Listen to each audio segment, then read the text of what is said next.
संकेत आया है मन बीच में, तो संकेत के लिए भी ताली बजाएंगे। संकेत खुदा का बेटा है परमेश्वर ने उसको अपने पास बुलाया। ठीक है, कैसे है संकेत, आप प्रभु में आए तो आप कभी से पूरा। जब लॉकडाउन शुरू हुआ था 2020 में, तब की बातें, तब की जब जून महीना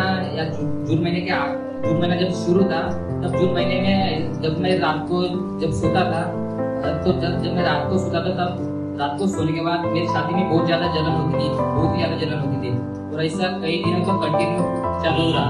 और फिर एक दिन दोपहर के समय मैं जिस रूम में रहता था पहले किराए से, उस रूम के आगे एक आपको उन्होंने मेरे दोस्त का मुझे हॉस्पिटल भेजा।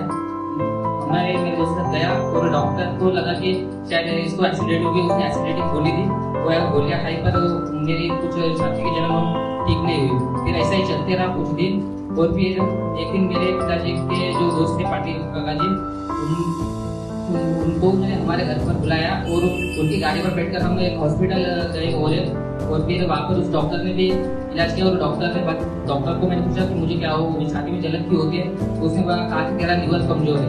और फिर उसने कुछ गोलियां लिख के दी और फिर हम घर में आए और फिर वो गोलियां मैंने खाई। और फिर रात को जब सोने का समय हुआ सो गया, तब फिर से वो छाती में जलन चालू हुई और इस बार बहुत ही ज्यादा जलन होती थी, उससे सेल नहीं होती और मैं बहुत ही ज्यादा डर गया था। और रात के करीब 2 बजे की बात है और मेरे मम्मी पापा भी उठ गए थे, उनको समझ में नहीं आ रहा था क्या करें, और वो भी दोनों डर गए थे।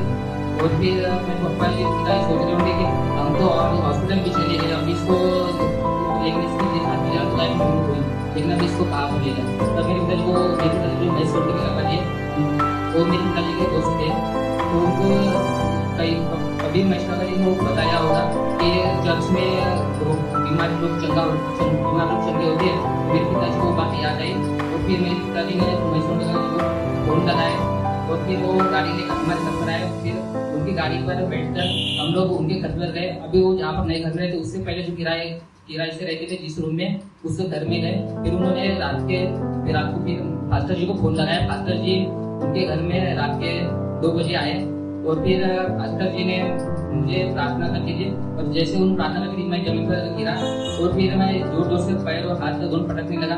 मुझे ऐसा लग रहा था कि मैं खुद से पटक रहा हूँ, लेकिन मुझे पता नहीं था कि वो दुष्टात्मा का काम था। तो फिर जब प्रार्थना खत्म हुई तो तब मेरे वो हाथ पर बैठना बंद कर दिया और फिर मेरी छाती की जलन पूरी तरह से गायब हो गई। और फिर मैं 2-3 दिन उनके घर में रहा और मेरे पिताजी जब भी अपने आंखों से देखा तो वो सोचने लग गए और फिर मुझे पता नहीं कि फादर जी मेरे पिताजी से क्या कहा। और फिर मेरे पिताजी घर में गए, मेरी मम्मी को भी ये बताया। और फिर जब मैं 3 दिन महेश्वर के घर रहा तब तो फादर जी और मेरे मम्मी पिता के बीच में क्या बात हुई वो मुझे नहीं पता। लेकिन फिर जब फादर जी फिर जब मेरी मम्मी और पिताजी मेरे को हर संडे, हर मंगलवार, हर बुधवार और हर शुक्रवार की मेरे को प्रार्थना में ले जाते लगे, तब मुझे पता चला कि यहाँ पर अगर हम क्रिश्चियन धर्म लेंगे तो हमें हर संडे भी जाना पड़ता है, मंगलवार भी, हर बुधवार और शुक्रवार को भी जाना पड़ता है प्रार्थना के लिए। और जो मैं मूर्ति पूजा में था तब वो जैसे कि मेरे जो मूर्ति पूजा वाले त्योहार थे वो हमको मुझे सेलिब्रेट करने को, मनाने को नहीं मिलेंगे। इस बात को सोचकर मैं बहुत दुखी हुआ और मुझे नवरात्रि और दिवाली से बहुत ज़्यादा अट्रैक्शन था, बहुत ज़्यादा आकर्षित था उन त्योहारों के लिए। जब मुझे पता चला कि ये सब मुझे करने को नहीं मिलेंगे तब मैं प्लान बनाने लगा कि कैसे मैं इनको बोलूँ कि मैं वो डॉक्टर ने ठीक नहीं किया, डॉक्टर ने ठीक किया। और फिर मैं उनको बताने लगा कि जब जिस रात हम वहाँ पर गए मैसेज करने के आप प्रार्थना करेंगे उस तरह तब उस रात जांच पे हम उसी रात को हॉस्पिटल में गए थे और डॉक्टर ने बोले नहीं तो डॉक्टर को बोले खाते में सोया था, मैं डॉक्टर की गोली से ही चंगा हुआ, ऐसा उनको कहने लगा, ऐसा मुझसे कहने लगा। लेकिन मैंने इस बात पर ध्यान नहीं दिया कि अगर डॉक्टर की गोली से चंगा होना था तो उसी समय हो जाता या फिर जब फादर जी ने प्रार्थना करती थी उसके कुछ समय पहले या उसके कुछ समय बाद चंगा हो जाता। लेकिन जब फादर जी प्रार्थना करती तभी कुछ चंगा हुआ और मैं प्रभु यीशु से धन्यवाद करता हूँ डॉक्टर की गोली के द्वारा प्रभु यीशु से मुझे चंगा नहीं दिया, क्योंकि अगर मैं चंगा हो जाता तो मैं मेरा परिवार प्रभु यीशु से मिल जाते और फिर हमारा आगे क्या हो जाता हमको पता नहीं।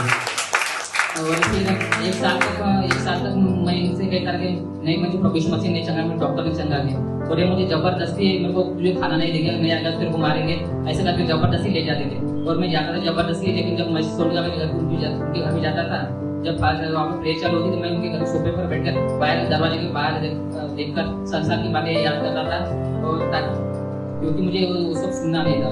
और जब कभी मैं ध्यान देता भी था फादर जी को वचन पढ़ता था तो मुझे कुछ समझ में नहीं आता था। और एक साल तक ऐसा ही चलते रहा। मैंने एक साल तक प्रभु यीशु मसीह पे विश्वास ही नहीं किया, एक साल तक उनका जबरदस्ती जाता रहा। और फिर एक साल के बाद शुक्रवार की उपवास प्रार्थना के लिए जब आते प्रजा के, तब वो प्रजा खत्म हुआ। जब मैं अपने घर की तरफ पैदल जाने निकला, तब मेरे अंदर विश्वास उत्पन्न हुआ और तब से मैं प्रभु यीशु मसीह पे विश्वास करने लग गया। और इस तरह से मैं प्रभु यीशु मसीह में अभी प्रभु यीशु में विश्वास बनाए रखेगा। तो ठीक है, संगत के लिए जोरदार ताली बजाएंगे।